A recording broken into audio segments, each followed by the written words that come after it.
we're going to dive into the 360 booth industry and we're going to go raw. We're going to talk about emotions. We're going to talk about personal goals. We're going to talk about setbacks and challenges.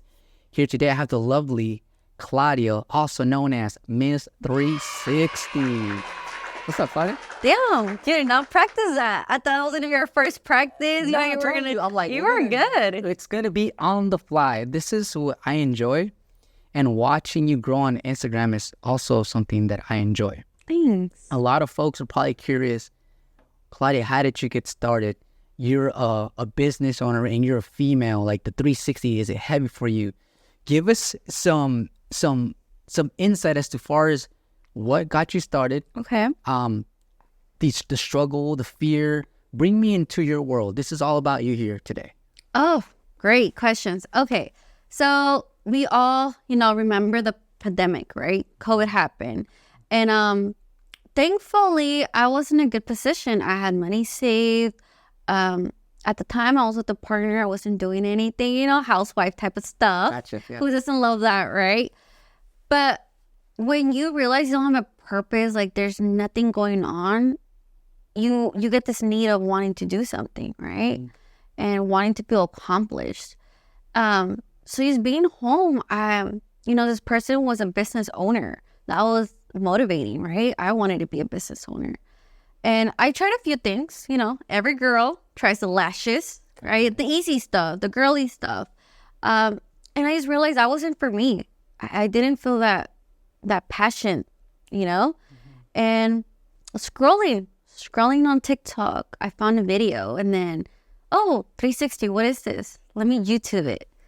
And then your face came up. Oh, hey. Yeah. Yeah. I was like, who's this handsome guy? He's kidding. She ain't lying. Yeah, right? And the way you spoke, the way you teach was so intriguing. You made it seem easy. You made it seem like you were talking to me. Nice. Right. Like you were telling me you could do this. And mind you guys, I've never seen a 360 photo booth before. I've never stepped on it. I didn't know how heavy it was. I didn't know, all the struggles that were going to come up. But something about it just intrigued me, And I think that's the one thing about starting your business. You have to have a passion for it. A lot of people start it because, it's fast. It's money. No, you have to enjoy what you really do. That's how you grow. So I remember speaking to it about my partner at the time, and he said, go for it. And literally kind of forced me to purchase it. And I purchased it and I got home and no idea what I was doing, right? But it was such a feeling, it was just a feeling I had about it. Like I could do this. And, a lot of people, I got discouraged. I was like, I'm going to start slow. I'm going to have to really work hard. I'm going to have to promote. And that's what I did. I got my 360 photo booth. I put out some, Facebook market advertisements. Okay. And it just took off. When you started the eyelash business and you entertained the idea, right? How much money did you invest as a startup company? Because that's one question that I'm always curious about is because, folks make different amounts of money. So if you say 1,000 to some people might seem like, I wonder how long it took you to save $1,000, right? And some people are like, oh, well, that's not a high risk. But during that moment where you thought, I want to be an entrepreneur, I want to do lashes. Can you tell me a little bit about that part? Yeah. We were speaking a little bit earlier, and I'm going to speak about it a little bit because I feel like in the Latin community, Latinos, we grow up sometimes not being in the best position. For example, a little bit personal story, my father isn't great with money. I wasn't taught about saving, investment, I didn't have that growing up. So when I began to get money and start saving money, for me, $1,000 was a lot. Like, I'm going to invest $1,000. Like, Jesus, and it's crazy because I see some people that I'm going to invest $3,000. I'm going to grow. I'm going to, those go-getter people. And I'm an overthinker. In my leg, she has a business. She's getting it. No, it took me a lot. I invested around $1,000 on the lash, with the course and the little supplies, And when I realized I didn't like it, I was like, I just lost $1,000, right? Like, I kid you not, I still have those supplies at home, brand new, sitting there. I never did nothing with it. I didn't bring my profit back. I didn't even book a client because that wasn't for me. I didn't like it. And a lot of people, like family members and everything, were like, you're giving up, Tracy. Keep going. Keep practicing. I have girls that are my friends that do lashes, and they're like, it took us a while and all that. But you know when something's for you and when something's not for you. Okay. And when you want to learn it. And I just didn't care to learn it. I didn't care to practice. It didn't do nothing for me. So I lost $1,000. So then the 360 photo book comes out. And I'm like, that is 3 times more, that's 3 times more than I got to spend. I don't know if I could do that because, again, I don't know if I like it or not. But honestly, seeing your videos was very motivating. And it was just like, you feel it. Like when you like something, you want to learn and grow. And that's what happened. I invested and I recovered my money back. And that's how I learned, like, it's okay sometimes to, and you will lose money sometimes, you sometimes won't see profit, but you keep going. That's part of business. Claudia, when you started the lash business in comparison to when you started the 360 booth business, what was the primary driver? I know that when you did the lashes, you didn't really launch, right? Like, you didn't really go hard. But when the 360 shipped, it arrived at your home, what do you think was the primary factor that allowed one business to really go forward versus the other business who just, like you said, things are still collecting dust back at home?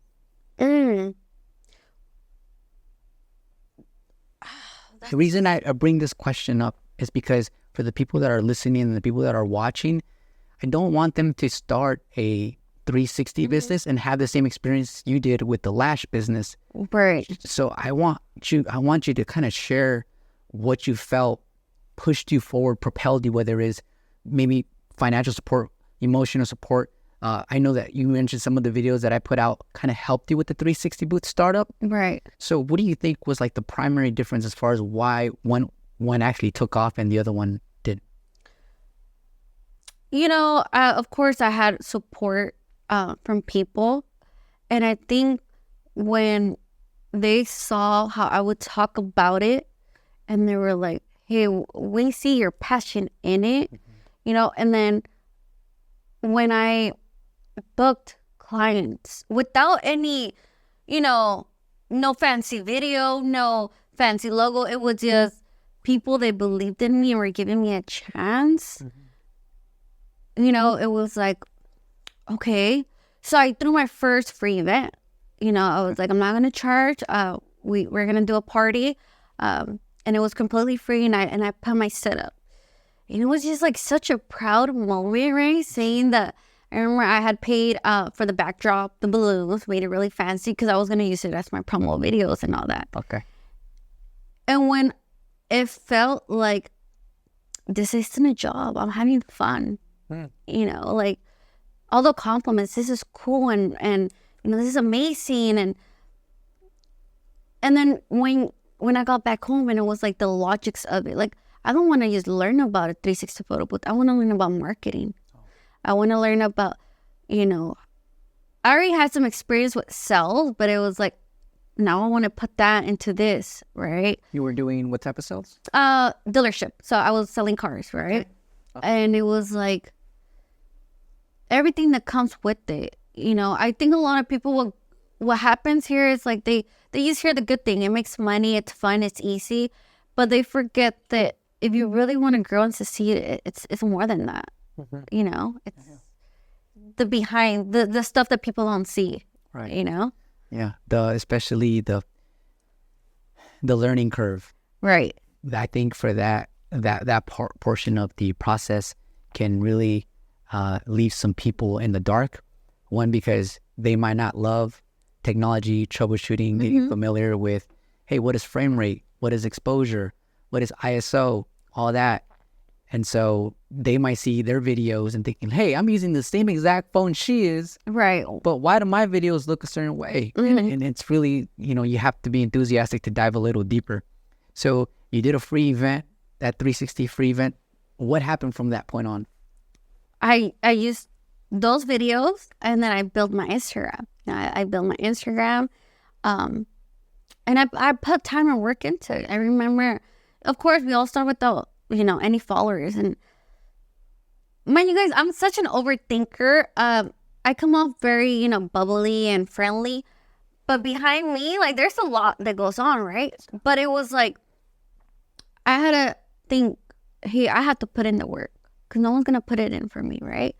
So I remember I just started following random people, following everyone I knew. I was telling everyone, please post me and repost me. And, you're going to get discouraged. You're going to have people that block you and there's all that. But I didn't care. It was like, I'm going to grow. I want to grow. So it was just a nice feeling,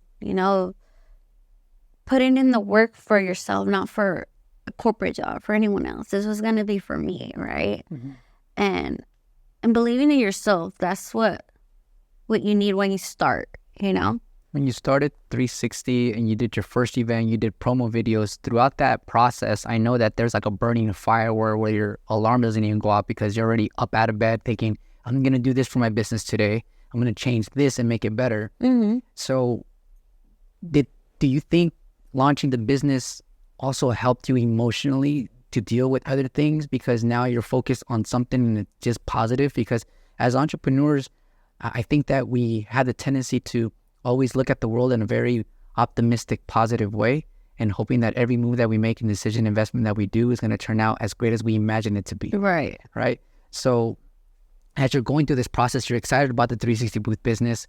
What information did you find out that's like, oh shit, I didn't factor this in. I'm going to have to backpedal a little bit, slow down and figure this out? Oh, the number one question, of course, I used to get all the time was, do you do this by yourself? How do you carry this? How do you load it up in the car? Like, a lot of people are curious about this because I am a girl, right? And don't get me wrong, yes, I do get help sometimes, but I've done plenty of events by myself where it's like, oh, I'm going to have bacchiotomy because, my back's going to kill me after carrying this. So when I started, a few things that I didn't even think about were like, I had to order the biggest booth there was. Yeah, I think when you told me about that, You're right. I'm wondering if you got the 115 because that one's the biggest one. And I don't even think I could lift that thing up on myself. That's crazy. Yeah, I didn't think of it. Okay. I think I was so excited and didn't really pay attention. And I think I was thinking more like, oh, well, a lot of people are going to fit in, that's going to be such a great selling pitch, right? And then it was like, oh my God, the car space. Like, I didn't think that. The one thing I really didn't think about when I started this was, I'm not going to be able to do this on myself. Like, so a lot of times when you start a business, you don't think of getting help right away, right? Because you don't know if you're going to make profit or not. You don't know if you're going to be able to pay someone or not. So that was my thing. Oh God, like, I didn't think about that. The loading and unloading, like in the beginning, I didn't have a wagon. Like, that was like, you would think it's common sense, right? You're right. And it was like, I didn't have a wagon. Like, I would have to carry the boxes. And I remember, like, all the rookie mistakes I used to make now that I laugh. And I'm like, wow, Claude, I would unload everything from the car and put it all underneath the table, because I was like, I need everything. What if something dies, Yes. Now it's like, just leave it in the car. Like, you brought up some things that I completely forgot about. Right, like our rookie first mistake. You're right. When I don't think no one knows this, maybe one person knows this. My very first event, I was nervous. It was a combination of they were celebrating an anniversary and a wedding, same venue. I guess they combined both festivities. I'm setting up the stanchions. I'm setting up. At that time, I was using a TV. I remember you were going all out. Trip out. So I'm setting everything up. We're good to go. We get started. Throughout the event, I stopped for like 2 minutes to make sure that the legs on the 360 were reinforced and touching the ground, leveled out. Guess what? As I went down and I looked underneath, I can see the battery life that was left. But most importantly, I did not screw in the 360 arm. Oh, yeah. I did not add those screws, but I guess angels and God was looking at, and that thing was spinning. But I noticed when it spins, it kind of grabs on. But still, that's how nervous and excited I was that I forgot to put those screws. You know what? We were talking all day, and I forgot to mention this funny little story that happened to me. Oh. I was over here telling you like everything was cute and glamorous. No, there was this one event, and I remember clearly. Thankfully, now you'll see I'll arrive an hour before an event. Like, you kind of know your timing now, right? As you get more skill, it's a bit easier, right? But I had to get started. It was one of my few first events, and I had arrived 2 hours earlier, right? Thankfully. And it was a birthday party. It wasn't a big birthday party, And I go and I set up, right, everything. And I remember that day I had an assistant with me. And the arm, how, I don't know what photo booth, I think you might search now, but you know how it screws? Telescopic arm? On the second one, right? You know how it screws, right? So the little screw that was inside fell. Oh, crap. There's just no way you can fix that on. No, because now it's loose. There's not tightening, right? Right. And I had an hour to spare. And I'm like, oh my God. Like, do I cancel? Do I just, let it go? Like, how fast was your heart beating? You guys, I struggle with anxiety. Same. So, and mind you, at the time, anxiety wasn't too bad, but anxiety could take a big fear. And the thing about when you have your own business, you sometimes have to realize, like, there's no time to freak out. Okay. It's plan B. It's quick on your feet. Like, yeah, you can just tell a customer, oh, sorry, it's not going to work. Or you could try to find a plan B, right? Oh. And I'm like, I'm freaking out for sure. I had 5 minutes of, I'm about to cry. I'm going to, because all these things, I'm going to get a customer upset. It's a small party. I'm the only entertainment. It's not like there's a jumper or anything. I'm the life of the party. Oh, yeah, of course. Like, there goes my profit, like all these things. And I was like, an hour spare. What do I do? Okay. And I'm like, okay. And I remember I called someone that was my support system at the time. And I was like, I'm going to panic. I don't know what to do. He goes, you don't have time to panic. Think. You need to think. He goes, is there a Home Depot nearby? Figure it out. I'm like, okay. I remember I told my assistant, you stay here. Kill time. Try to figure it out. Learn how to juggle and... like, thankfully, we hadn't started. We had an hour to kill, Home Depot was 10 minutes from where we were at. We were in Riverside. And I told her, I was like, try to see if there's any way you can Mickey Mouse and get back. Us Mexicans, we love to Mickey Mouse everything, right? Yeah. And I went to Home Depot, got some black tape, some heavy-duty clips, anything that I could think might work, right?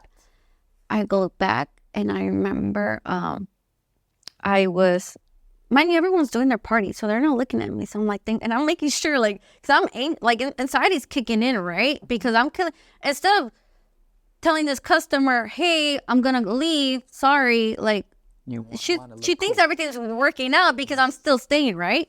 So I remember I duct taped it, put the clips, and I'm like spinning it, seeing if it falls. And I'm like, oh my God, this might actually work. It's holding. Like, it doesn't look the prettiest. Right. It's not going to be my best, but it's going to be something. But you know what? I'm also going to be honest with my client because I'm not giving her 100% of me. And that was the hardest thing I had to do, because as a business owner, you always want to give out your best, right? Like, so I remember I dumped it and it was like a little wobbly, because it's spinning. So it's not like it's going to hold. And then mind you, one arm circle, the other one square. So it's going to be funny looking, right? Yeah. But it was going to work. And I did it. And I remember I told the customer, hey, I just want to let you know, from my booth took a toll. Like it broke. But I'm going to make it work. You know, like I even offered her a discount. I said, you know, this ain't my best work. Like I don't want to, I'm sorry. She was so nice. I remember she was like, it's totally fine. She goes, we didn't even notice. Mind you, I told her at the end, of course, right? Yeah. She goes, we didn't even notice. We had a good time. Because when I started, my charm had to kick in. You know, it was like, I'm going to distract everyone from what's going on, how this looks. It was, we had the cold sparks going, you know, we had me and my assistant, you know, we were hyping up everyone. It was just, look over here. We were going to be the life of the party, right? Yeah. And at the end, I told the customer, and she was like, she paid me in full. She said, thank you. And she goes, we didn't even notice. We were having fun that we didn't even notice. And it was like, and then I got a client from that event. Okay. Mind you, my stuff was broken, and her friend booked me that night for her event. Beautiful. And it was just like, wow, like I didn't, you know, you got to think fast on your feet, you know, like sometimes negative things are going to happen, but make it into a positive, you know? So, you know, not everything's pretty. We don't always show the bad things that happen, you know? That's the thing on social media. You always put out the good stuff. We don't ever put out the bad stuff, right? Yeah, I think there's I think 2025. I think I should probably start putting up a lot of bloopers, right? Because I think that is what's gonna get attention, right? I thought about it. There's just way too many things that happen in the back end that we don't put out there. But quite honestly, now that we're having this conversation out loud, not only is it funny and entertaining, but it also brings value, because just having this conversation with you right now, I'm thinking moving forward, if I buy another 360, not only am I going to want to order an extra motor, but I want to order an extra arm. There you go. You know, because charge me for that extra motor, charge me for that extra arm. I'm taking that extra motor, extra arm with me to every event. There you go. Especially if the event's like 5 hours long. And I kid you not, I'm so traumatized that I carry a second arm now. I don't blame you. Because I'm like, I never want to, why, you know, I should always have a plan B, because things like that are going to happen. And now, no matter what, I have an extra arm. You know, I learned my lesson. I still carry the tape though. Oh, of course. You know, because I'm like, that tape saved my life. Yeah. But, you know, and there's more, you know, that happens, you know. But it's nice now we're talking about it, because it's been going good, that it's like humbling to look back and think, wow, like we went through all these stuff. That's the best. You know? That's the best, looking back at your work, looking back at those speed bumps that you thought were almost like a curse, realizing that every problem is a gift in disguise. Right. You know, you carry around that extra tape because of that. Yeah. Oh, like the first photo, the 360, the first one I bought, you know, it broke on me on my, third event? Yeah. And I had to order another one. Yeah. Okay. And it was like, wow, this is better quality. This is better. Like, you know, part of having a business is knowing that there's always new things coming out. It's, you know, we as humans, we get very comfortable. Yeah, complacency, right? Right. So it's like sometimes growing is like the hard part. I struggle with that all the time. You know, like so many softwares out there, and it's like, hey, I still want to stay with TouchPick because that's what I know. That's my comfort level. Okay. And sometimes, like, as a business owner, you have to realize, like, you need to expand. Sure. You know, like how I'm doing right now. I'm just expanding, you know, like new things are coming out. Exactly. I remember, I forgot about cold sparks. I want to talk about them really quick. Okay. I stopped using cold sparks because California, of course, wants you to get permits and licensing for everything. You need a pyrotech license. Right. So now I have six cold sparks just in the garage. Right. Maybe I can use them for like one of my own personal parties. Did you go through a point where people were hitting you up just for the cold sparks at all? Because for me, I was experiencing people which wanted to book the cold sparks, and I was so happy because I would make $400 in less than 2 hours. Right. Sometimes a little bit more.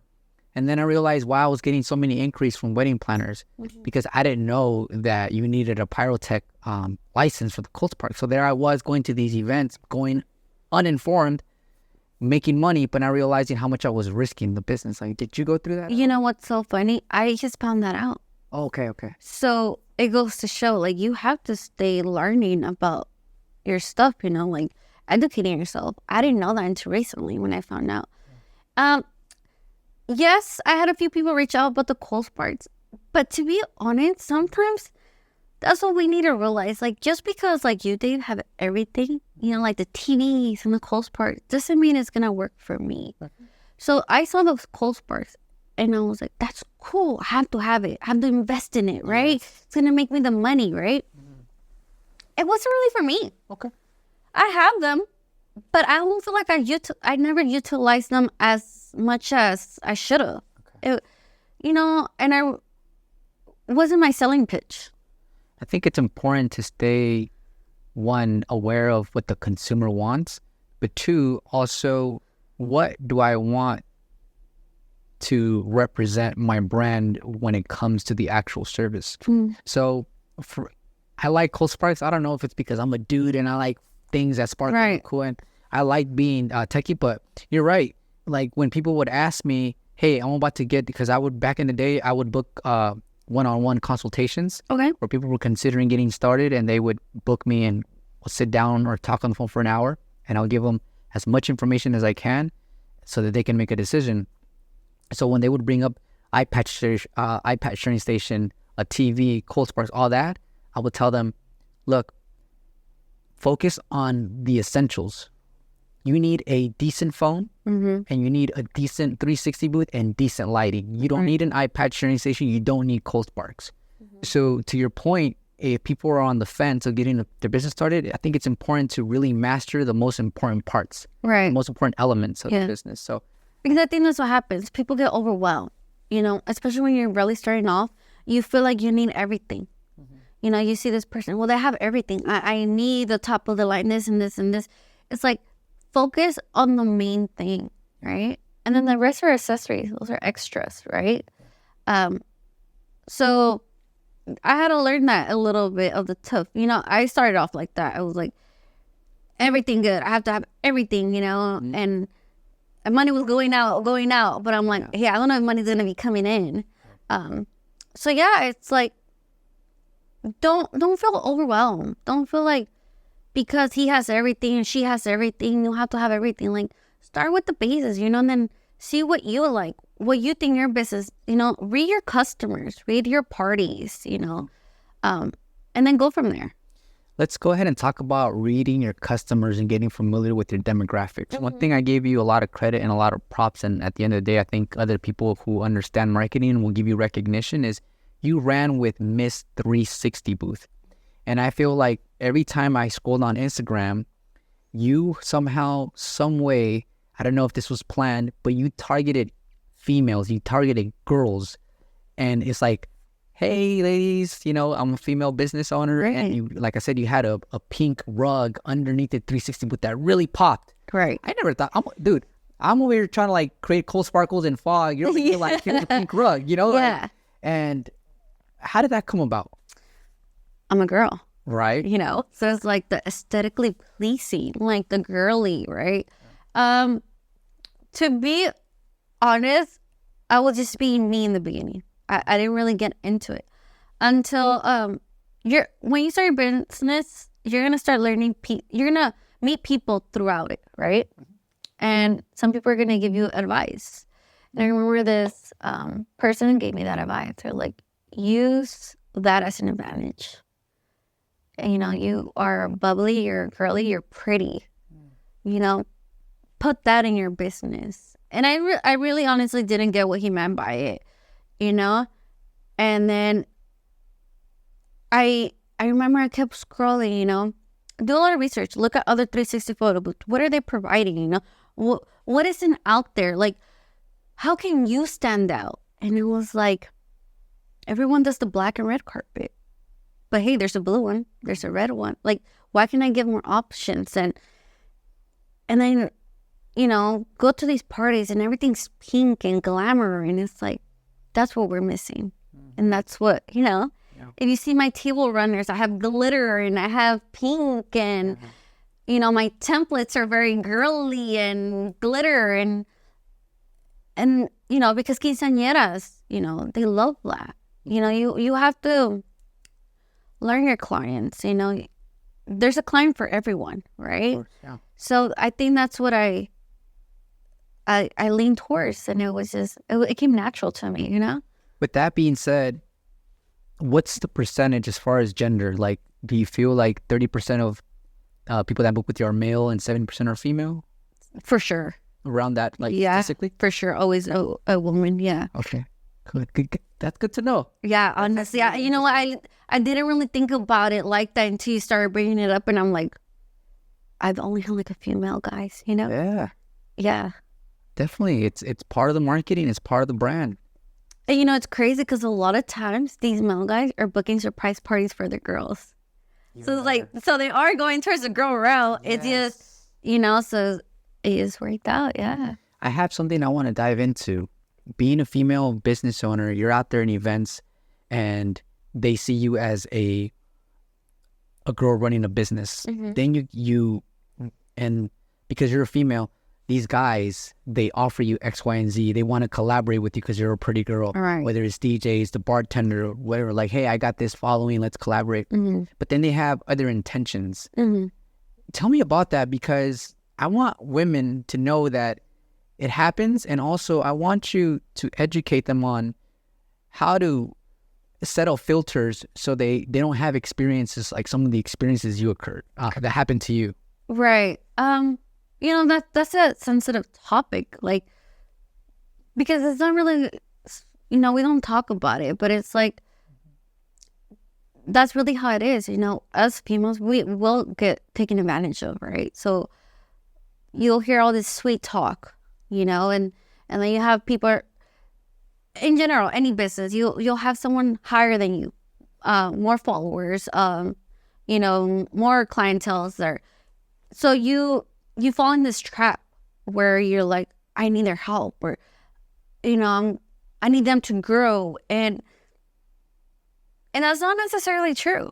Like, you know, I had a few experiences where I was offered to go partners with someone and in a ridiculous percentage. And it was, at the time I was doing very well. And it was like, why? Why do I have to, you know, like, what's going on is working for me. Like, you know, and then there's always bad intent to it, you know. Mm-hmm. Let me take you out on a date. You know, you're a pretty girl. And you have to remember, like, business and personal life does not usually go well, right?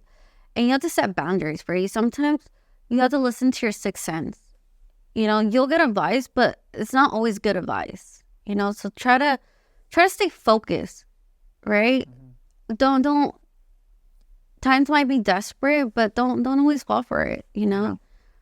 It's the easy route's not always the route you want to take. Mm-hmm. Right? So if you're a female listening to this and you get guys, whether they're the club owner or the venue owner, and all of a sudden they want to help you to an extent, just know that those guys are not going to want to help me to an extent, because I'm not a pretty girl. Right. So as a girl, you got to have your guard up to an extent. Yes, network in the most healthiest way. Right. But when these guys start asking you out for coffee to talk business, hey, I have FaceTime. Mm-hmm. We can get on a phone call. Exactly. So wise up, right? When it comes to that. So good. This is I wanted to touch on this because it's not cool for people to take advantage of people like that. Yeah. And I hear you 100, because some of my girl photo booth directors, they've been in that situation where it's like, well, how much does it cost? Well, why don't we start our own business? And things like that. And I'm thinking like, well, thank you, you know, because my team is pretty cool. So they'll tell me like, this guy was being a creep. And and they know that if they're on site and they feel uncomfortable, they can call me right away. Mm-hmm. The client that booked us has one chance to make it right. Because if that same person bothers that girl again, we're out of there. And it's like, there's no refund or nothing, because my people don't feel safe at your party that you should have control over, because these are your people, these are your families, are your friends. Right. So we always give them an opportunity to fix it before we bounce. You know what's funny? I have to say this. There was only one time where I truly didn't feel safe at an event. And it was so hard for me because as a female, you're like, one, you're thinking there's alcohol involved. There's like, it's their family. You're by yourself. You And then at that point, it's like, how can you even continue working and be this bubbly and life of the party when you're feeling unsafe? Danger. Yeah. Mm-hmm. And mind you, sometimes it's really hard for me to say no or to speak up, right? And that's when the business owner in me kicked in and was like, hey, you don't have to put up with this. This is your business. Like, this is an unsafe environment. Like, money's not always the answer, right? Like, quick little story, what it was. So as you guys are all aware, the 360 photo booth spins, right? Mm-hmm. Now we do have the ropes, but of course there's always, space. And this party was overwhelming crowded. The person wasn't, she had enough space for us, but there was so much going on around us, and it happens, right? Mm-hmm. So we're like 20, 30 minutes in, everything's fine, and you should also realize things, right? So the timing you get booked, like, what's your peak hours? Where, this event was a late event. People are already intoxicated when you got there, right? Yeah. Right. So it didn't click in my head, how do you start it? And of course, there was a very loud music. We were right next to the DJ, so it's very loud, and there was this individual, it was a male, and he just kept getting close to the arm, and then for everyone's safety, for the equipment, you keep letting them know, like, hey, please, the first time it's very cordial, like, you go up to them, hey, I'm sorry, like, sometimes it's like common sense. Don't you see the damn thing is spinning? Like, no. We have to talk about some of the ridiculous stuff that happens, honestly, because some people are like... It's frustrating. I'm so sorry, you guys, but I have to admit, sometimes I'm like, I hope that thing hits you. I hope that thing hits you, because you ain't learning. Like, you don't learn today. Yeah, like, there's only so many times I have to tell you, back up. So I kept spinning, and he was actually, at that point, I had told him like 2-3 times, and then he started carrying a baby with him, right? So he had a baby. He was intoxicated, of course, and the arm was spinning. He kept getting close. I don't know why. And I was like, I had already told him, right? So I'm at this end, he's on that end, and the arm's spinning, and I see him carrying the baby. So I see him getting closer to the arm spinning, and I remember the loud music and everything. I did scream. I'll admit, I screamed like, hey, please back up. But it wasn't in a rude way or anything, because I'm still working, right? But because I kept telling him what to do, he was upset. Oh. So he backed up, and I thought that was the end of it. Mm-hmm. Kept going about my event, right? When I see a male come from behind me and grab me from my shoulders, turn me around and tell me in my face, I can smell the alcohol, don't tell me what the fuck to do, and starting cussing at me, bitch, and all this. And I'm like, oh my God. Dude, I would have got the bubble gun. What you say? I'm like, and of course, the Scorpio in me wanted to be feisty and be like, wanted to stay with I wanted to be like, who the fuck are you talking to? Yeah. But you have to know your environment. You have to remember, like, your safety comes first. Yeah. Especially a female, and my equipment's here. Fuck that. Like, Yeah. So I kept going, and I did like 2-3 videos, and I'm like, I'm just not comfortable. Now now I'm not in it. Now I'm reflecting this energy to the other guests. They unfortunately have nothing to do with it, right? Because now you're annoying, not everything. So it was like a reality check. It was like, do I stay here and just not be happy and, keep doing this and now feel unsafe, or do I speak up? Okay. So I remember I told the owner that had to book me, I'm so sorry, but this just happened, and this is not acceptable. Like, it happens one more time, I'm leaving, Mm-hmm. And she apologized. She spoke to him, but that just made things worse. Oh, no. Yeah. When someone's so intoxicated, there's just no way you can reason with them. Right. Yeah. And unfortunately, the client saw, and, we sticked it out, but I did leave early. Yeah. Yeah, that sucks. So when I started growing and now I have girls working for me, their safety's always in my mind, right? Yeah. So that's like talk to your workers and let them know, like, hey, this is my business, but whenever you feel unsafe, whenever you feel like something's going wrong, tell me. Because you come first, regardless, Yeah. So, being on your toes, you learn that real quick. Let's make sure that we remind people that they can actually put that type of verbiage in a clause within the contract. Mm-hmm. Like if our staff feels unsafe, like I told you, like we will bring it to your attention. Mm-hmm. This is your part of your venue. If you can fix it, we'll continue to rock out and party with you. If it gets to a point where it's just like not tolerable, we're gone. Right. It's just, I think folks should include that clause in the contract. Yeah. Because you're right. It's interesting how I always tell folks, if you're on a budget, I get it. I still want to party with you. So let's figure out what would be the peak hours so that 2 hours will be enough for you and you can still afford the service. So it's funny because I never thought about what you just mentioned. And it's like, to some people, their peak time is like, come through when everyone's here and drunk. You're right. Like for me, it's like, we'll go over their, I guess you can call it planogram or how things are going to unfold for the venue.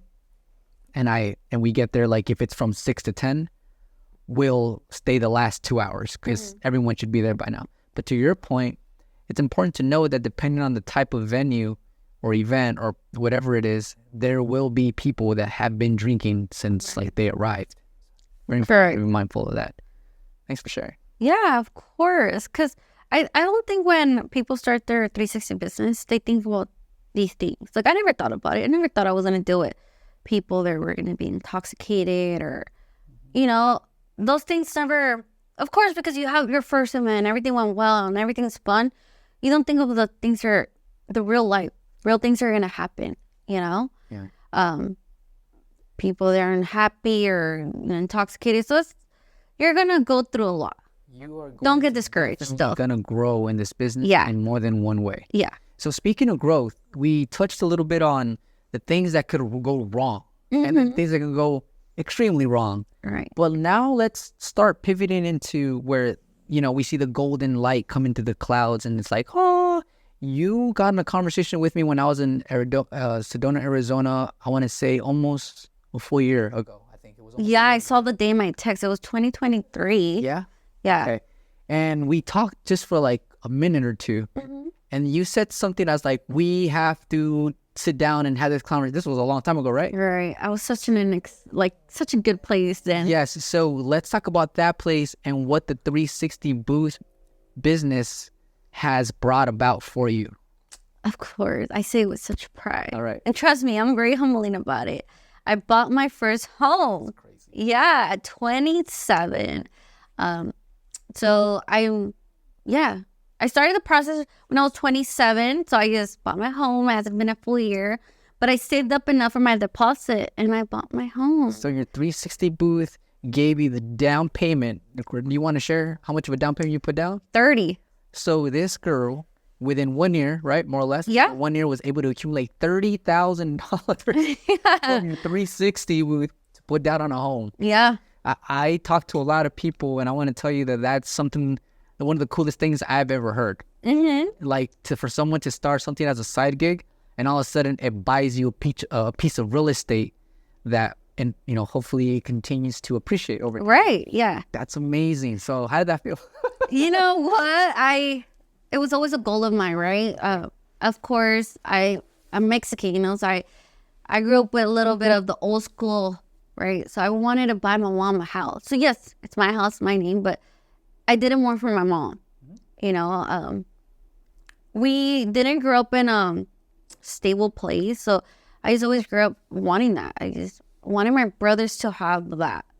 So when I started my business and it took off and I was able to have all this profit and just save up. I kid you not, I didn't have a savings. I didn't put it in a bank account. It was just in a drawer. And I was just, every time I did an event, my profit was just there. And I didn't count it. I just kept seeing a girl. I didn't want to count it because I didn't want that number in my head, right? Good.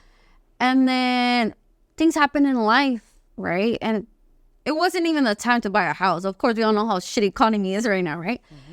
But I had the opportunity, and I was like, I don't think I could do this, and it happened. It was like, wow, like, like I remember I had this one customer once pull me to the side, and she still supports me to this day. And she was like, so freaking proud of you, like, you bought your home, like, you got this, and it was like, not only my experience, but my customers are experienced it with me. Like, believe it or not, like, I've had great customers, where they have cheered me on through it.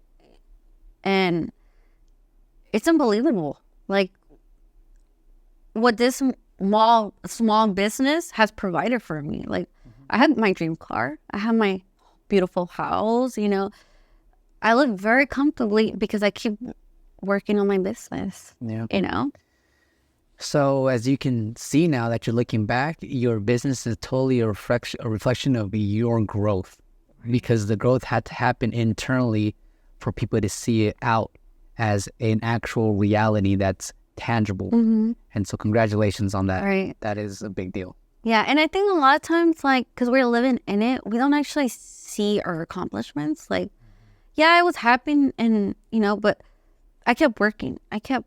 And that's another thing too. We don't have no Saturdays off. Your weekends are taken from you.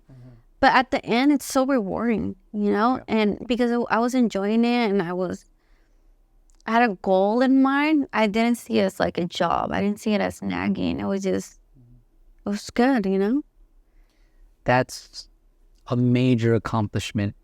So you have a home now. You can blame it on your efforts. You can blame it on your 360. Yeah. Point is, you're a homeowner. Right.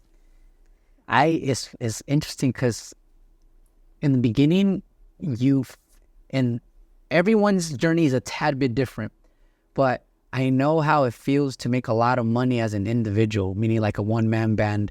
Like, you're going out there, you made $500 in one night without taking off your clothes, right? You get home and you're like, dude, I just made $500 one Saturday. And then you go next weekend, Friday, Saturday, I made $1,000. And all of a sudden, all this money is accumulating. But I want to remind people that this can work really well if you have a great 9 to 5 and you want to, I don't know, save for the ideal car or a house. But I think the biggest mistake I made, Claudia, is not training and hiring people early enough until I got burnt out. Like, from... You were overworking yourself? Yeah, I was like swimming in money. I mean, not a millionaire, but I was like, so much money, so much cash flow, but no one to really help me scale the business, because I thought, no, this is a lot of money. I never made so much money before. You know what? And like we mentioned earlier, like, it's still hard trusting, your employees and letting them be there, because you have to remember, no one's going to work your business the way you do. At the end of the day, you could hire someone, but to them, it's just like a 9 to 5. They're not going to put the extra because it's not their business, right? So always treat your employees well, number one, because they're going to reflect that in your business when they're out there. But definitely, like, even now, like, I have a hard time hiring people or like trusting, because it's like, or you get discouraged when you hire someone and it doesn't work out, and it's like, I know, gosh, I gotta go retrain someone else. Yes. Like, thousands spent on that already. Yeah, exactly. Easily. Yeah. But then you have, or that fear, I'm so sorry to interrupt, that fear of they're gonna take away knowledge and do it on their own. I've actually told my crew, like, is there any one of you guys has an entrepreneur spirit and you want to do this and you're coming on board to learn how to do it, let me know so that I can mentor you, so that when you do get started, we can become really good partners. Right. And I'll tell you, hey, here's the provider, the manufacturer, and you guys will grow with me. And then when it's time for you to fly, at least we both know that we're going to grow together no matter what. Right. So even if someone comes in with the intention of like, I'm going to learn the ropes and do my thing, I just tell them, like, let me know.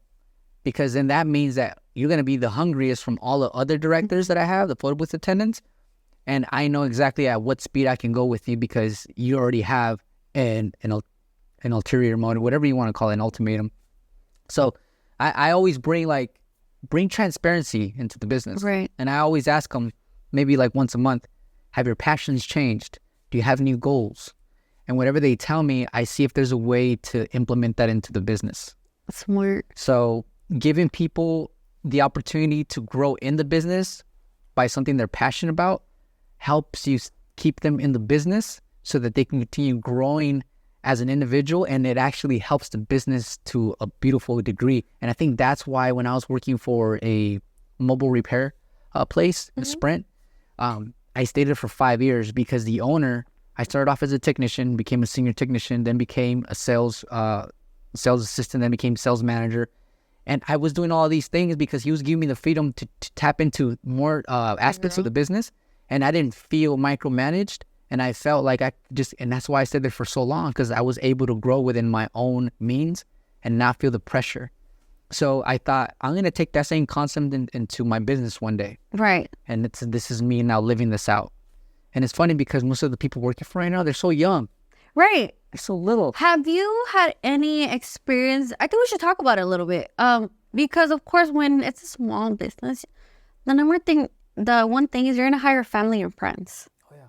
Family and friends. And again, I run away from that. That could be a hit or a miss, right? Yeah. And I had to learn that the hard way. Oh, yeah.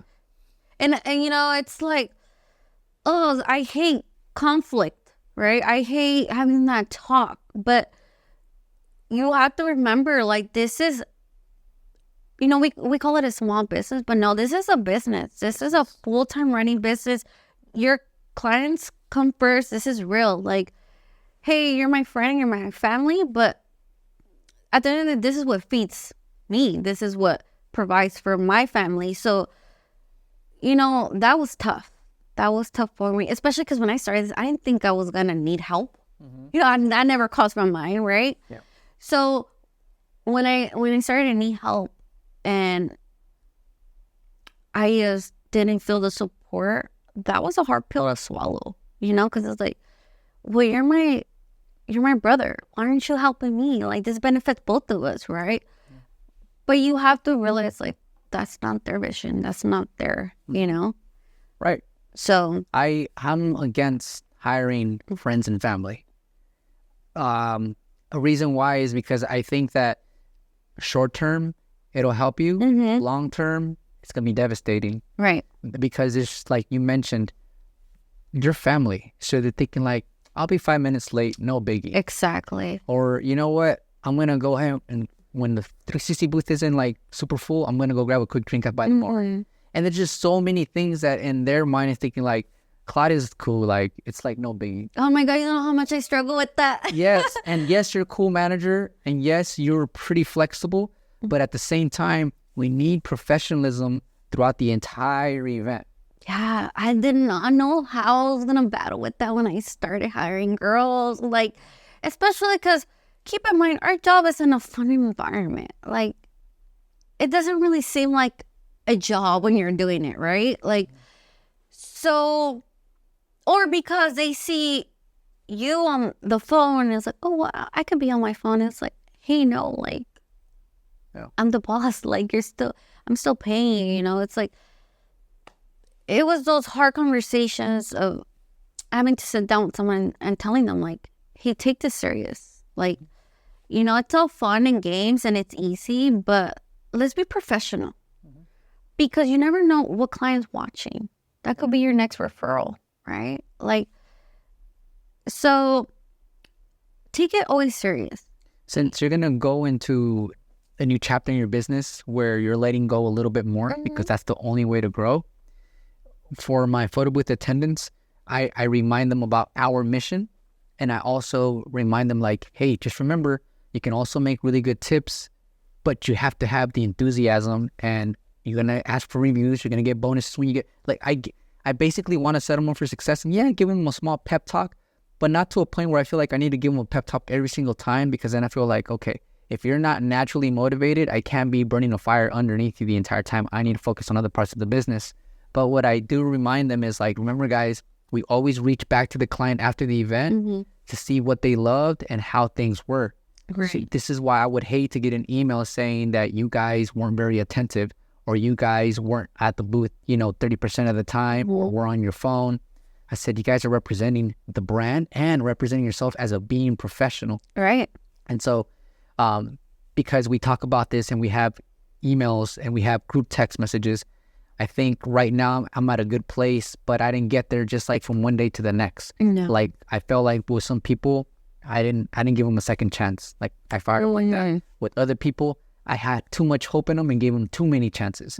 So this comes from calibrating along the way. Right. And really know, this is funny. This has nothing to do with business, but to me it does. Like once I learn about their birthday, I can tell more or less due to like numerology. Yeah, I didn't know how into it you were. Like I see it, and it's so funny because when for example, I have one guy, he's a 4, and another girl's a 4. When it comes to like life, I'm gonna have to give you my full info. So because they're life path number 4, they're by the book. They're the one that walk a straight line. And you own a security company, and you want to hire people that are righteous, or police and law enforcement, hire 4s. 4s are all about walking a straight line and doing what's right.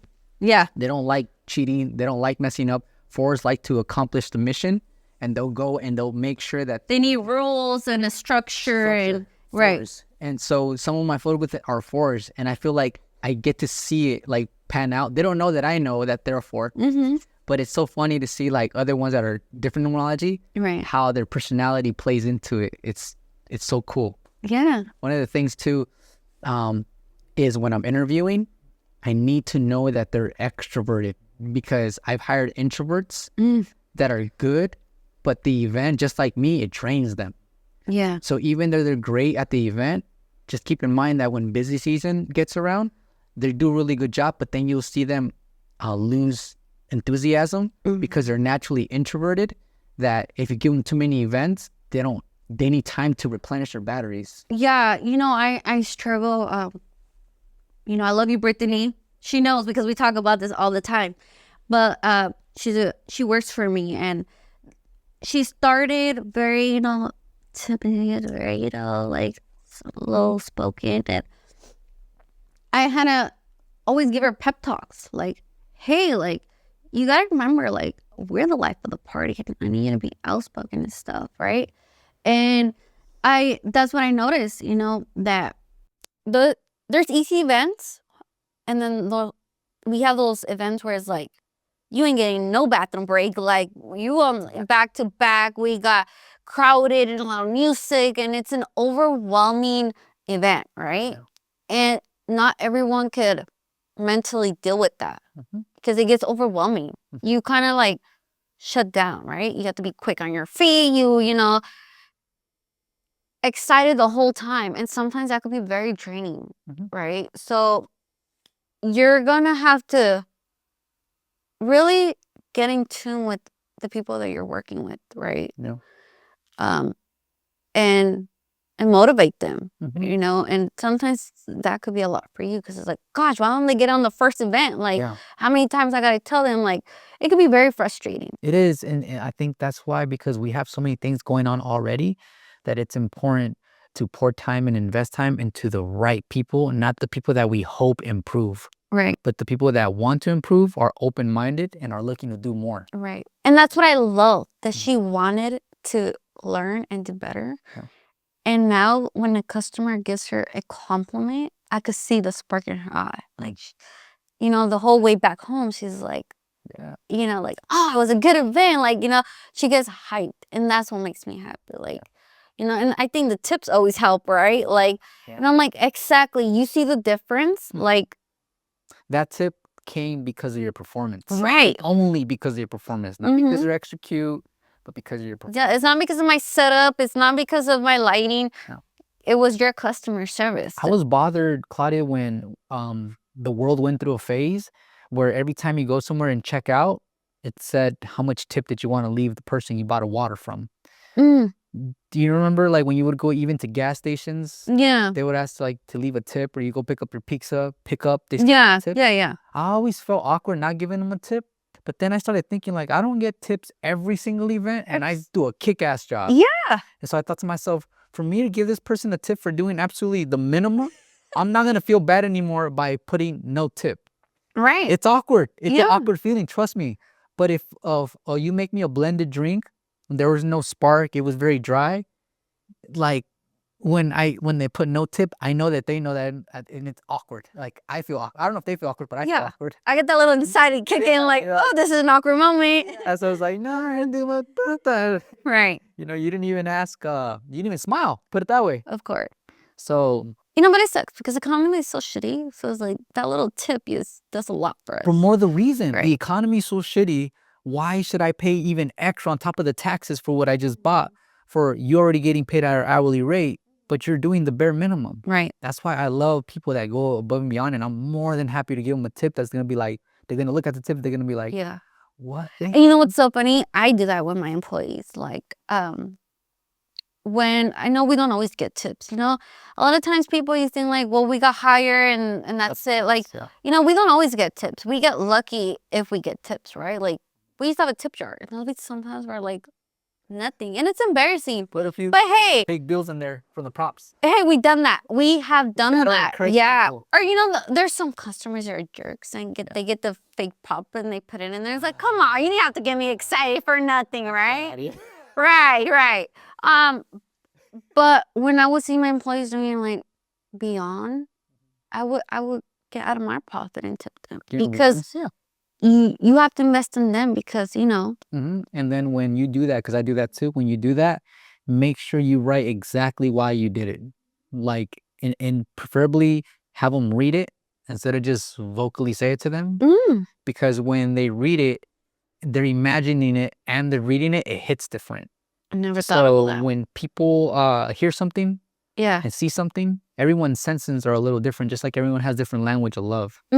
So if you give your employee an extra $20, it might be more meaningful if next time you pull up at the Starbucks or after the party, you take them out to IHOP or Denny's. That might be more meaningful than those $20, even though their meal was probably less than that. Of course. So it's just like, we got to learn their love language.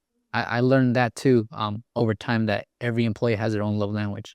Some, you give them more responsibility and they take it as a compliment. Like, oh, he's trusting me more. True. More events. It's so unique in that way. So this is the beauty of the phase that I'm in right now. I'm becoming, like I said this last time, I feel like a dad now. Because I feel like a dad to the... I know, we feel old, huh? Sometimes I do. Yeah, I get it. Especially because, like you said, we hired younger people, you know? I've had my share of like people that are middle-aged, but right now the whole squad, they're like 19. No, I've always hired younger girls, you know, and they teach me a lot too, you know. But it's nice because they look up to you, and I'm like, oh, you have a business, especially the females, you know, like how? Yeah, and I'm very honest, you know. Hey, it's not as easy as it looks. It's not. It makes it look easy, but it ain't that easy. Trust me, guys. There's so many events I have broken down and cried before I started, and anxiety attack mid event, you know. And it's like you just gotta keep going. You gotta keep going. But have you had those drives, Claudia? After the event, you're driving home and you just feel so damn good. Like, after a successful event, especially when you have multiple events, those are so stressful for me because I'm like, I'm in 3 different places all at once, like, you know, because you got to still be checking up on everyone. I'm still running an event, but before, like, when the Daisy's gonna start, you go through everything that could go wrong, right? And it's like the overwhelming, like, oh my god, I gotta make sure I sit up at this time and this time and this time. But at the end, when it all plays out smooth, you're like, I fucking did that. Right. A key ingredient to that, to everyone that's listening and watching, is get there so super early. Not 1 hour early. That's good. That works. But just the story that you shared, like you were there 2 hours early. It's crazy because when I show up to events like crazy early, some shit happens. And it's like, I'm so glad I gave myself so much extra cushion that it's like the universe said, like, everything's going to be okay. You give yourself extra time. Right. And, I'm pretty strict with being punctual. Like, I let people go like the next day. Yeah. Because they were late. And I told them during the interview, this is going to be like a trial for you. We're going to check you out, see how fast you see if this is something that you actually like. But if they showed up 5 minutes late, I'm, like 5 minutes to me is just already I fully that get indicator. So. Yeah, because I used to battle with that too. I had a person that kept like, 10 minutes, 5 minutes. I'm like, you don't know what those 5 minutes could do for me. Like, you know what I mean? Like, traffic hit in those 10 minutes. Like, it's, you know, you never, you rather be safe than sorry. Yeah. Right? Like, and of course, like, we go back to our employees. They see how fast we set up, and like, why are we showing up like an hour and 30 minutes earlier? And it's like, because you weren't there when I started, and everything that went wrong. Like, I just rather be safe than sorry. Yeah. You know. That's really good takeaway for people that actually tuned in watching this part of the podcast. I feel that there's something happening right now with your business, and you are ready to jump into a different type of production. And earlier we touched a little bit on it, and so I'm excited to kind of like get to some of your questions, some of your philosophies. I know as a seasoned business owner, just like you mentioned something earlier, it's like, yeah, we see that looks cool, but the devil's in the details, meaning like the setup, the troubleshooting, what can possibly go wrong right now. You grew the 360 business to a point where now you want to offer a different service because you're starting to see I'm losing out on money when people request a DSLR photo booth, right? Right. I'm sorry. So with that being said, actually, this is why we made it happen, y'all. David, I want to go check out Mr. Professional in person. Like, let's make it happen. Here we are. The presentation that you received on it, I know was brief. I know that I don't want to overwhelm you with too much information because you don't own an iPad booth or a DSLR photo booth, right? What are your thoughts right now on the DSLR photo booth from what you've seen today? You know what? Like I told you earlier, I don't know why. I truly, and this is me being raw and honest, I'm more scared to start this than when I started the 360 photo booth. Sure, yeah. I don't know if it's because I was in a different mental state back then. You know, a lot has happened since I started. I'm not as motivated. You know, real life happens. You know, and real life gets in your head, and sometimes that negative talk does something to you, right? Yeah. So this was always in the back of my head, right? And I just, thankfully, 360 was doing great, so I didn't need it. But when I started realizing, like, hey, I'm sending my customers that are asking for this somewhere else. That's my profit. Why haven't I just expanded and grown, right? It was because I myself wasn't ready yet. But now that I'm in this better place, and it's like I want more growth in me, and it's like I want to reflect that in my business, and I'm ready, you know. And a lot of my customers have been asking for it, so why haven't I gave it to them, you know? But it just, come on, it's just beautiful. Like, it makes you want to buy it itself, right? Yeah. But I'm honestly excited, and that's beautiful, you know, because it's like the photo booth business is changing. It's changing fast. Yeah. You gotta keep up. Yeah. You know, and like we mentioned earlier, growth is scary, right? It's like, It's part of the unknown. yeah, and you know, I tell myself, like, oh my God, I'm scared. I don't know how it's gonna work. I don't know how to do the software. I don't know about cameras, like. But then it's like, hey, I didn't know shit about the 360 when I started. Yeah. And I fucking kicked ass. Yeah. I just gotta put my hand in it. You know, you being vulnerable, saying that you weren't in the right state of mind, and so that was part of your expansion, you know, being hindered by your being, your psychological being, emotional. So, you know, I want people to understand that we go through hardships, and some of us are really good at masking it, and some people power through these struggles in a very unique fashion. Yeah. I think that the best way of winning during like a hard time, to some people might be like, well, then just dive deeper into your work because you're investing in your very own business. For some people, it might actually be better for them to continue, like, just walk away from it. Yeah. Walk away from it and see where that goes. Because I feel, and this is just my personal point of view, is that I think God gives you this inner compass that no matter how many times the world spins you, it's never uncalibrated. And therefore, deep inside, we know what we need to do and should do, but it's the ego, or you can call it, the dark side, you can call it demons, you can call it whatever you want to call it, tells you you're not good enough, you're not ready, this wasn't meant for you, it's too much of a risk. And it's like, come on, entrepreneurship is the definition of risk. Yeah. That's exactly what it is. It's 'cause but we're taking risk and always being positive about it, right? Yeah. Like when you buy your second 360 booth, you're like, you know what? Even though my first one broke down, I'm going to buy another one because I did see the potential and how much money I made and how much of a demand there is for it right now. Right. Instead of being like, it broke down on the third one, like, I don't think I should buy a second one. Yeah. So you just move forward with an idea, and it of course, it had risk, but it became a major, major asset Right. for you. Bought you a home. Exactly. I could have gone like, oh, I don't want to spend on a second one. I'm going to lose, anything. And at that time, I think because I was such in a better state, the negative talk wasn't there. It was just the risk. Go for it. When it comes to negative talk, Claudia, there's something that I want to share with you. People will see me on social media and they think that, David, where do you get all this energy from? David, how are you so positive? X, Y, and Z. And no one knows that, like, David sometimes cries in the shower, like, because life is like, us men, we don't vent much. No one wants to hear a man vent, so I'm going to do it today. Good. So, it's hard because this business has allowed me to network, has allowed me to build a team, but I don't have a lot of friends and family because I spend all my time in the business and no one can relate to the passion that I have for the business. Most of my friends, I don't have a lot of entrepreneur friends. And the few of them that I do, they're as busy as I am. So we hang out once in a great while, maybe like once every 2 months, but we'll hang out somewhere really cool, really nice because we deserve it. Yeah. And so for people that are watching and listening, just know that it's like we said earlier, it's not all glamour and shine.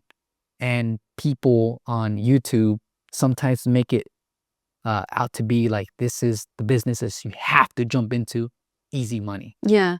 And I'm totally against that. I'm talking about, like, I'd rather tell you this is how real it is, and you're gonna decide for yourself how far you want to push it. Yeah. So as you are in the market for a DSLR photo booth, I want to tell people that consider a DSLR photo booth. Check out your market first. Don't get it just because I got a few or you're seeing it being a trend. Check your market first. But the only thing I recommend, Claudia, is don't waste money on an iPad booth because I feel like that technology has kind of phased out. We did you and I, earlier today, we did a comparison from a DSLR booth to an iPad. And I could see it in your face, like, without even having to say anything, like how much of a difference you can actually, mix. Yes. Even with proper lighting, you can't compare both cameras. One was intended to be an actual camera. And you know what's so funny? That I have seen that one and it never intrigued me. Like, it didn't, like, this sounds so corny, you guys, but this is just like, it looks elegant. It looks, the other one is, it didn't intrigue me. When I get something from my business, I feel like I like to put out the best that I think is good, And I just didn't think that was it for me at the time. And when I started seeing these and the quality, and I was like, wow, I could work with this. Yeah. I will guarantee you will get, and this is like not even like David promoting an ad, but I can guarantee you that there's going to be an event where they'll complement this specific booth, just like they complement your 360 booth setup. All right. And when you get those compliments, it feels good. Oh, yeah. They might at that moment, no, it's not like a monetary, here, this is beautiful, but it's like that compliment tells you, I got to get this out more to the world. Mm-hmm. So you get more confident. So, the shyness, all that goes away because you're like, if a random person could see this, like, there's 10 other people that will see it, Like that one time when people compliment you on your 360 videos and they tell you, like, I've been on another 360, but the video didn't look like this. Yeah. Look, that just shows you, like, that's because I'm a few levels above that because of my hard work. Yes. And so you know exactly what I'm talking about, which is why I wanted to sit down with you because it's been a journey for you. Oh, there's a lot behind doors that no one sees, And it's a lifestyle, you know. Like I look back at everything that I've gone through these past 2-3 years, and it's like the one motivation that keeps me going, and the one thing that I could always count on is my business. Mm-hmm. And it's sad to think that sometimes me as a human, like I let my life get in the way, you know. Mm-hmm. So it's like I neglect my business, and I was working a 9 to 5 for a little bit. On and off, I work a 9 to 5, and you you put so much effort in this 9 to 5, and then you get home and it's like, oh, like you neglect your business and all that. But it's like, work with what's yours. Like, work towards what's yours, because at the end of the day, that's more rewarding. Like a 9 to 5, they're gonna fire you. Like, so no matter how tired you are, how unmotivated you are, like, I had to remember that the hard way. Like, keep going with your business. Because no one else is gonna work it but you. Like, if it's not doing good, it's probably because you're not working hard enough for it. That is the straight up truth. Yeah. That cannot be dissolved, cannot be twisted like a pretzel, but you are the business. Remember that. Right. Which is really important, Claudia, to say that. Make sure that you don't carry this weight with you for the rest of your life. Like, please build a company and don't just run a business. Like, build a company. Yeah. And that's where I'm at now. It's like the people that are helping me now, some are due for evaluations, meaning like I do evaluations every 3 months. Okay. And so in a sense, I give raises more or less every 3 months. So some people are already at a ceiling where it's like, okay, you want to make more money? Now you're going to have to step into a leadership position. And so then me investing in them becoming leaders buys me some time to like back up a little bit. Right. And I can tell you that I'm starting to see the benefits because of those people stepping up, that it allows me to like do things for the business or completely step away from the business and go do something that's completely unrelated to the business, Right. that I'm still loving and passionate about, that will refresh my brain, my spirit, and allow me to come back into the business replenished. That's very true. So I know you're pretty much there already, kind of from the conversation we had, but just remember, like David said, build a company, not just run a business. Right. Yeah. Yeah. So you definitely have to. So it's always gonna be a learning experience. Like, you're not gonna stop learning.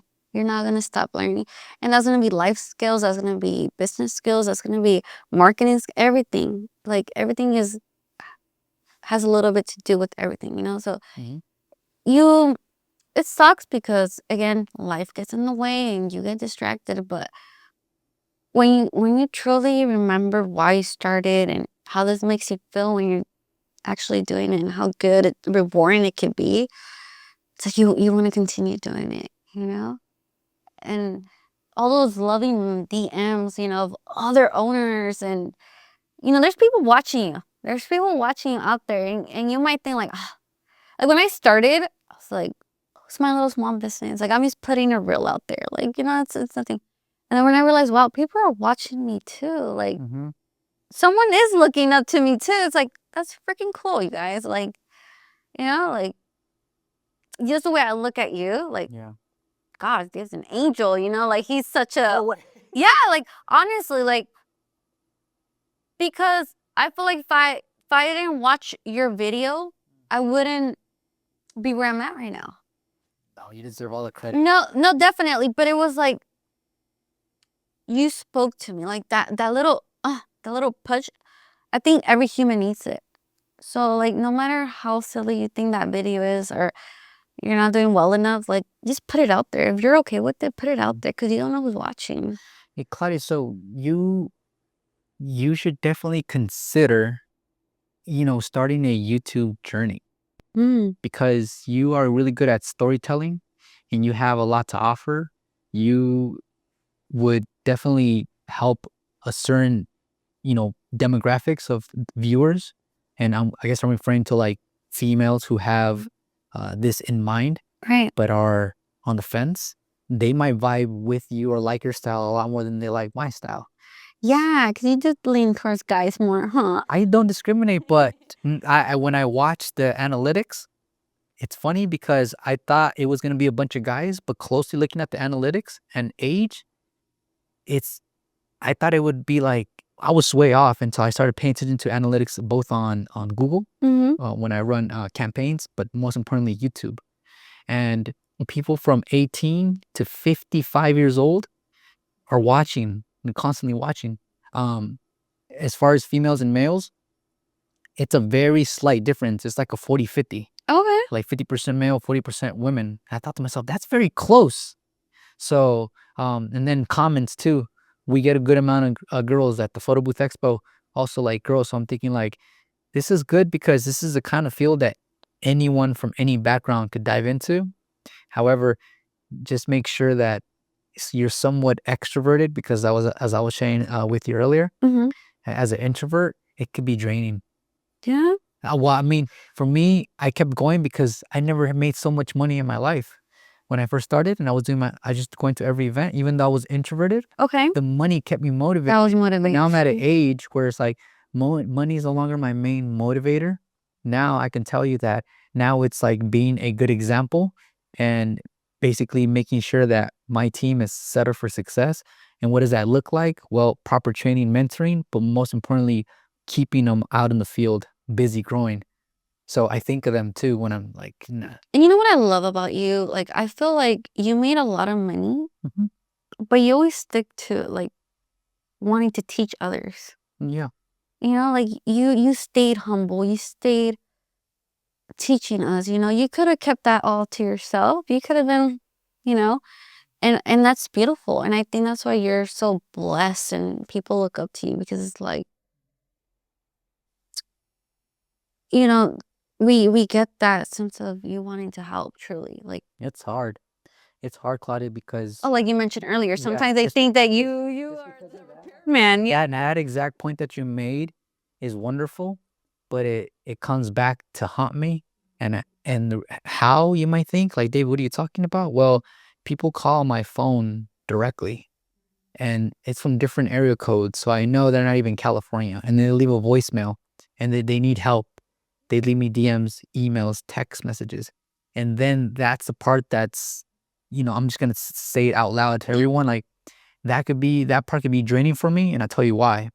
When I make a video, I make it with an intent for it to be a detailed video and very helpful. That's gonna add value as fast as possible to your life. I don't try to make a video that's 50 minutes long because I want to make sure that I get paid from YouTube for your watch time. Right. I make videos try to keep them as short as possible to give you as much information as fast as possible so that you can go on and go apply it and go practice. Yeah. But what happens is when I start seeing DMs and emails, and I know that if I reply to that email, then they're going to respond. And it goes and it goes and it goes. Same thing with DMs. Now I guess I know how hot girls feel. You know how girls like get a bunch of DMs from Yeah. dudes? Because my daughter, trust me, she showed me her Instagram. I was like, Yeah, she's gorgeous, by the way. yeah, she was scrolling and scrolling and scrolling all these dudes. And I'm thinking like, what? That's crazy. You know, it's so funny. I love when, like, the next day after a party, one of the guests that was at a party finds my Instagram. Because, you know, our Instagram's all over. I never thought of that. And it's like, hey, I seen you at the party. Like, just wanted to see if I could take you out and whatever. And I'm like, I'm very flattered, but like, yeah, hey, keeping it professional, you know? that's funny. So things I never would have thought of. Yeah. So with that being said, is I love people that love themselves enough to go out there and put their best foot forward. And sometimes I get questions that I feel that you can actually find on your own if you just do some research for like 2 minutes. Very true. And so with that being said, is like, yes, my videos are intended to help you guys, but please don't give me too much credit to a point where I can come and save your company or help you with a really big problem, because that's where your opportunity for growth resides, is for you to continuously doing some research and figure out how to how to create tools that are going to help you solve that problem. Right. Like I said, like, not to sound cold, but just being blunt, I can't get to all my emails, text me, because remember, Claudia, I also have the rental space. I need to respond to inquiries. Definitely. There. So that's why I'm saying, Claudia, help me out. Create a YouTube channel, be a teacher, see how many people you can influence and help just with one video, you know? Interesting. Didn't think of I that. challenge you to do that. Oh, And you'll see how much you get to grow. you're Because, challenging me because we read the book. You're gonna challenge me. yeah, no, I feel that every business owner has success when they can regurgitate, take something and explain it very clearly. That just shows that you learned it. And so that is confirmation that like, okay, you've mastered this. Now what's next? Yeah, So when you ask me like, it's real life experiences. You know, we could only teach and tell you so many things, but not until you're doing like life experiences. You know, like earlier when I was telling you that my first boot broke, and you're like, "Did you cut the rubber band?" I'm like, the belt, and I'm like, I never even thought of that. Like, yeah, you know, I could have panicked and called you, but yeah, you know, it's like, gosh, like, you know, like the the tape and the clips, like things like that. You have to be quick on your feet. And that like, solution that you came yeah, up with. exactly. There's no YouTube video that's gonna show you. They're like, you know, we're not always gonna be there to like have every answer. You know, you just have to use your life skills sometimes, right? If anyone that is looking for some type of guidance or mentorship, I know you're busy. Would you say that moving in the future, you would like to step into more of like the educator side?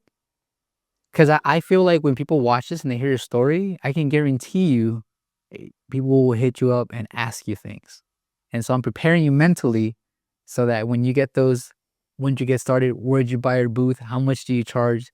Like, think about like, how am I going to combat this? Right. And what I learned is this is why I make so many videos is because I usually skim through stuff and I see what they're asking. So then I'll make a video that can address the rest of the world that's placed on a platform that runs 24/7. So people that have been in the space, people that are coming into the space can see the answers right in that video. It helps to a degree. Yeah. That's the best I can do right now, Claudia. You know what? I guess I never thought about it. I've received DMs all the time, like asking me about tips. You know, like what's the one thing you do to get clients, and you know, how do you carry it by yourself and all that. And like, I love to answer their questions. Okay. You know, I like to be raw and true. I Like, was like that like the first year of being on social media because I could keep up with it.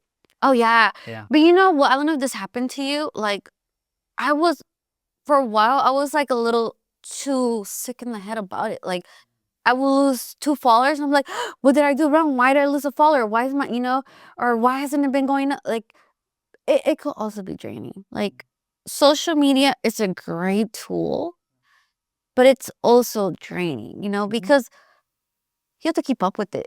And believe it or not, it's a lot. Like, new trends are coming out all the time. Like, you know, things are changing. I don't know about you, but like social media did change from when I started. Like my videos used to get way more views. Like it was easier to connect with people. Now it's like you have to do small videos. You have to like all these things are happening. All these new things are coming out. And it's like you have to keep up. Yeah. And it's growing. And if you don't adapt, you get left behind super fast. Yeah. And that's the part that is overwhelming because as you're trying to grow a team, you grow a business, that is two separate things from posting on social media, being strategic about it because the team is here on this side, but social media needs you on this side. And I don't even like being on my phone.